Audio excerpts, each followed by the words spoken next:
for honestly years. I think the story I've heard 4 years, I've heard 5 years, I've heard 7 years that Dr. Ted Roberts, who's including Diane Roberts and you, Robert, and I realize that's a lot of Roberts that are mixed up in there. It's perfect. Have been working on the Compassionate Warrior for a long time. But just flat out, what is this resource and why was it a need for men in recovery? Yeah.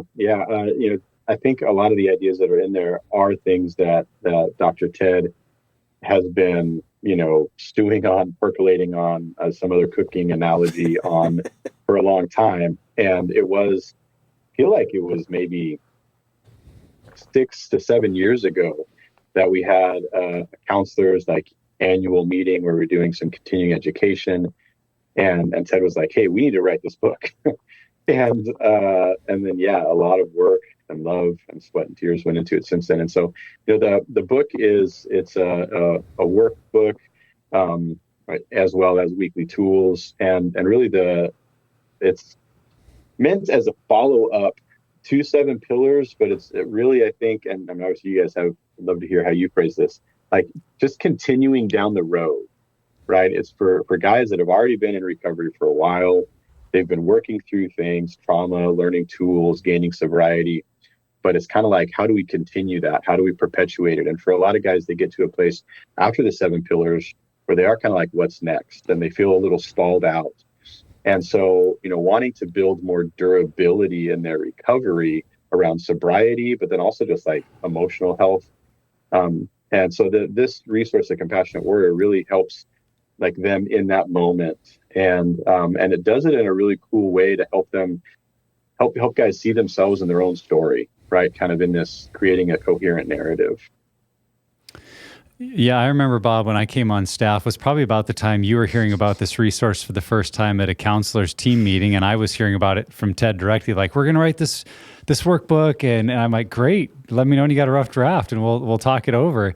And it went through many, many iterations. But what I recall going back, so yes, it's the answer to the question, well, what should I do after 7 Pillars? How do I continue my growth? Well, the Compassionate Warrior is that next phase. But what I think really prompted Dr. Ted, and we talked about this a little bit on the initial podcast when we launched the Compassionate Warrior, is Ted was seeing guys come back to him after a year or two of sobriety and yet acknowledge they were still stuck in something. And sometimes having maybe a relapse down the road, or not necessarily relapse, but just feeling like they'd gotten stalled out in their recovery. Yeah. And Ted really was developing the idea then of the 5 brain bugs, is what I heard him start to talk about. And those are incorporated into this workbook. But for him, the bugs weren't, crittering, little insects, but bugs were like in a computer system that when something clogs down your whole process and system and you just can't get stuff to work, he felt like that was happening for men in recovery, that there would be this initial phase of sobriety, of momentum, of freedom. It's really addressed, the behavior itself got addressed. But there were deeper issues that, one time through 7 Pillars hadn't given guys enough time to really develop that renewed mind, that new way of thinking. And he was just seeing some of these consistent areas where guys were getting stuck after that initial year of sobriety. And so I do think it's an appropriate next layer of healing to say, as you've learned the principles of 7 Pillars, you've understood some of your trauma, you've understood the lies that you listened to because of your trauma, you can see the ways that you've learned to cope and medicate pain in your life and the pattern you can get stuck in. Some of those initial pieces are needed. Yeah. This is then going deeper into your story, deeper into where you might be getting stuck or hung up, so that you can really pursue healing in another season of life as you go into those deeper things. And I know that we'll get into it a little bit with you, Bob, but we get into story work in the sense of not just processing the story from the past, but what does the rest of your life look like in health? What does the legacy you're creating look like? And I think that that's what makes this one unique as well, is that it's, that continuation. Yeah. There's a lot of guys that are like, I'm doing all this stuff, right? I'm doing this. But I'm still not to the place that I want to be. Yeah. And that's, I think, what a lot of us experience in a lot of areas of health. Yeah. So as we're mentioned, Bob, that this is the follow-up resource to 7 Pillars of Freedom. What would you say, though, is different about this workbook and this journey and makes it unique compared to what men may have experienced in the 7 Pillars of Freedom? Yeah. 7 Pillars of Freedom is it follows a task-oriented or a task-centered model, right?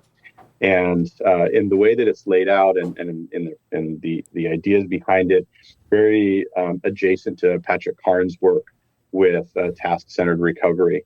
And so there's a lot of tasks, right? There's steps that we're working through in that, and we're introduced in the 7 pillars to a lot of great clinical tools and solid theology and the confluence of those two things, right? And getting it to be getting guys to dive in really maybe for the first time into some of that deeper work. But in the Compassionate Warrior, it follows more of this narrative structure. Yeah. And we'll unpack that more in some following questions, but it follows this narrative and it's diving deeper into the person's own story with them as the main character. And, these other tasks and tools and 7 pillars are phenomenal, right? You get a lot of stuff. I mean, but this is kind of taking all of that foundational work they've done and putting it into this new character arc for them. And that the idea of a coherent narrative is really, really important in recovery. And I think the Compassionate Warrior does that really well. Yeah. I think too, and I have yet to actually go through the resource. Maybe I was part of the, review process and all of that when it came out, but just thinking about what does it look like for me to be a holistically healthy person? And what does my best self look like in these areas? And I know some of it has to do with like emotional health and understanding that and how I process through that, where I think, even my first couple times through 7 pillars was really focused on stopping a behavior, where Compassionate Warrior kind of helps you think about also how you're crafting this new life that you have. And I feel like that's something that a lot of us lose sight of. We talked about this a lot on the show. And I know our friend Jay Stringer has mentioned some stuff like that people who struggle with unwanted sexual behavior tend to lack vision for their life or purpose. And I think that this resource is a part of helping you craft that purpose, what that looks like, that you're not just this recovering addict, but that you also have a future and you have passions, you have things that the Lord has crafted you for. And I think that it just kind of casts that vision a little bit more.